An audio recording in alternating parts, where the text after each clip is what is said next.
medical education was in America, which was easy to do because it was in bad shape. So they hired a fellow by the name of Flexner, Abraham Flexner. And he was working at the time for the Carnegie Foundation.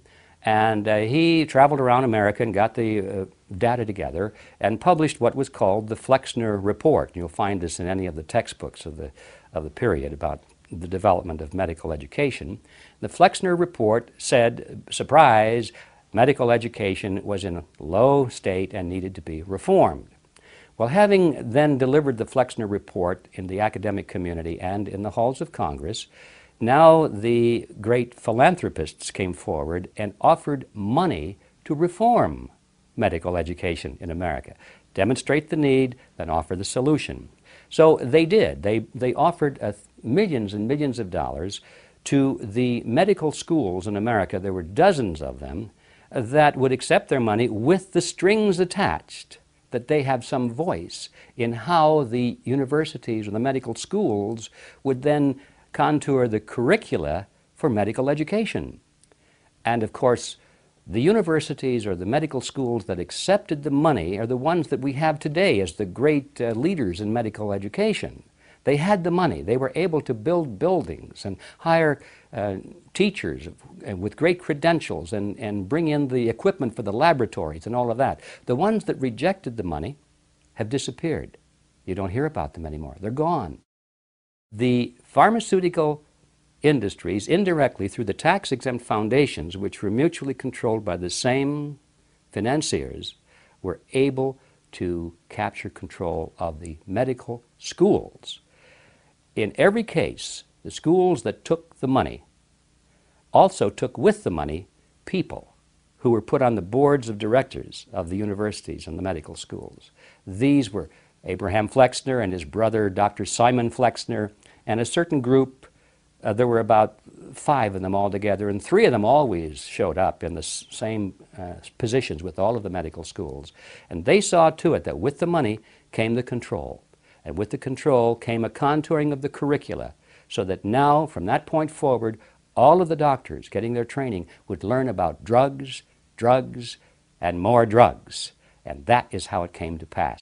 One of the most perplexing questions that people have when they find out for the first time that there are therapies that are indeed very effective, and they find out that they're not available.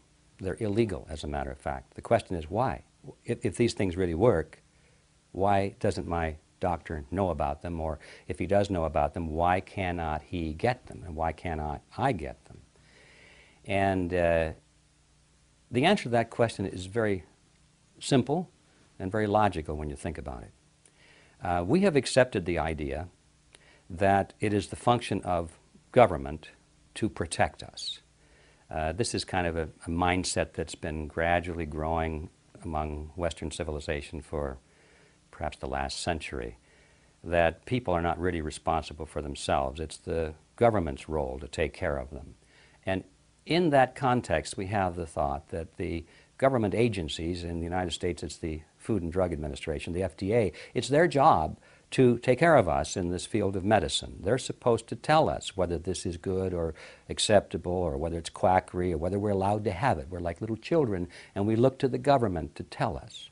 So we've allowed the governments to have the power, the legal authority, to control the field of medicine and to determine at that high level whether or not a therapy can be allowed. And the assumption is that these are all good people running these organizations, and they have no hidden agendas. They're not subject to financial flattery or anything like that. They're all good people and great scientists. And so we can trust them. And this process of getting all the way through these tests, in today's terms, never goes less than $20 million. And in many cases, it'll cost you over $100 million, in some cases $200 million to go through that process. Now, who can afford $200 million?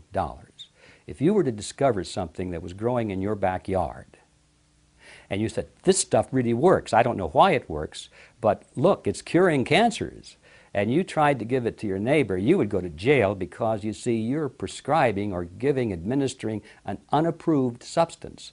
And you say, well, I'll get it approved. No, you're not going to get it approved unless you have $20 million that you are, ready to just spend on the project. That means that automatically the only companies, the only people, the only entities in the world that can ever get an approved substance are those that have the $20 million to spend, or $200 million, depending on where you are in the spectrum. That means the large pharmaceutical companies. So these laws have effectively blocked everybody out of the pattern except the very large, well-funded pharmaceutical companies. They now have a monopoly on all of these drugs for this very reason, supposedly because it's to protect us, you see. But really, it's to protect the large pharmaceutical companies. Beyond that, no large pharmaceutical company is going to take your weed that you found in your backyard and have it tested, because if they did so, they couldn't patent it. Anything that grows in nature, anything that's found naturally, cannot be patented. It has to be a man-made concoction before it can be patented. So why would even a large pharmaceutical company spend the $200 million or whatever it takes to prove that something growing in everyone's backyard is effective when they couldn't patent it and they would never get their money back?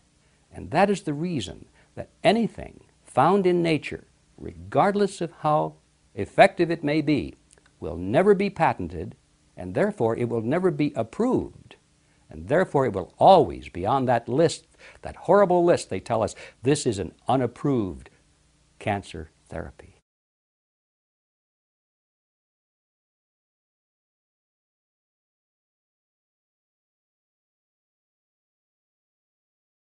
Several individuals with severe and debilitating diseases have shared how the Beck protocol helped them heal. I call people clients because I will not take over responsibility for them. A patient, I say, is someone who's given up responsibility for themselves to someone else. And I won't take that on, so I only have clients myself. I don't want somebody to purchase from us out of desperation. I really want them to know in their heart that this is their next step. It's been well worth the purchase, and it's something I intend to use forever. You do have to be somewhat careful because they're experimental, and you cannot make claims to the patient. What you're doing is saying, look, this is an experimental procedure. It's non-toxic. It's non-harmful to the system. It may really help. And the research is really showing that it is helping. One thing I've learned through all of this is that I don't take my health for granted anymore. I realize that each day is an exciting day because I'm healthy. I often say things like, health is not a spectator sport. You've got to participate to do this. And you can't watch somebody else do it for you.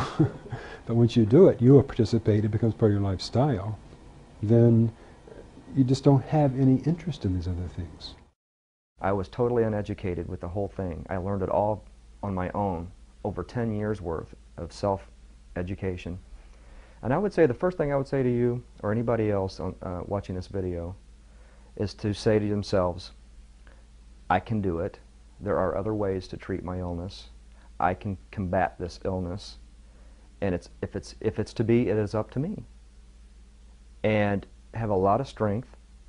Put a little prayer and effort into it, because you're going to need guidance along your way. You have to just mentally change everything that you've been taught growing up, because you've been taught everything's fast. You got to do everything fast. And can't make time, can't take time to fix a real meal.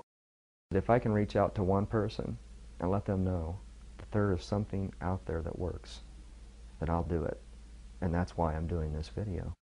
The process of being sick, I look at it, I guess, from maybe a spiritual viewpoint. There's something for each of us to learn in life when we do receive an illness or choose an illness. And I think for myself, you go through denial, wanting to be who you were before. The real process of healing started when I started looking for practitioners with my heart rather than my head. And I think, again, that reflects on my life. I think that's what the gift chronic fatigue gave me, is it taught me to live my life from my heart rather than my head, which I had been up to that point. My philosophy was that you're not going to be practicing science when you get out there and get a job.